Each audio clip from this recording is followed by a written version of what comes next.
ทางจะกลับบ้านแล้ววันนี้อันเทื่อแรกว่าจะไปอันนั้นไปกลับ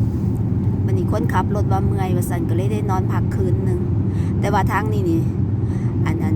เสาร์อาทิตย์มีเหตุงานก็เลยต้องอันนั้นได้กลับเทื่อแรกว่าซียูต่อก็เลยว่าเอ้าฉันมีงานทำซะหน่อยเหตุงานเสาร์อาทิตย์ก็ไม่ได้เพิ่มดอกเดือนนี้เพราะว่าระบบไม่คำนวณนั่นเดือนนึงบ่เกิน100 กว่าชั่วโมงก็เฮ็ดเสาร์อาทิตย์ก็ซ้ำเฮ็ดงานธรรมดามือธรรมดาเพราะว่าบ่ได้เงินเพิ่มเขาก็เฮ็ดระบบใหม่ตัดสิทธิ์โอ้ย เห็นอันนั้นนี่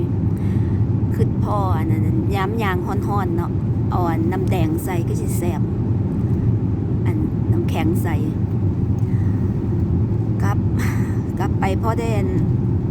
เสามีแฮงเสาร์อาทิตย์ไปเฮ็ดงานมื้อนี้วันนั้นสุกรถก็สิอยากหลายแด่เพราะว่าลางคนนั่นเฮ็ดงานแล้วเขาเจ้าอันเลยไปเที่ยวนะฝรั่งนะมีเตรียมกระเป๋าพร้อมเด้เขาเจ้าอันเป็นผู้อันแข็งแรงเขาเจ้าเป็นเล่นอันสกีอันช่วงนี้มันนั่นติดลบอยู่20 กว่าอาทิตย์นี้20 กว่าเด้อันนั้นนั่นแต่ว่าผู้เขาเจ้าอันนั้นมักไปเนาะเขาเจ้าต่างไปเอาสูดอากาศพักผ่อนโอ้ยเอาไกลสิฮอดแล้วอีก20 กว่าโลบ่ฮอดบ้านนี่เอาซ้ำนี่ละ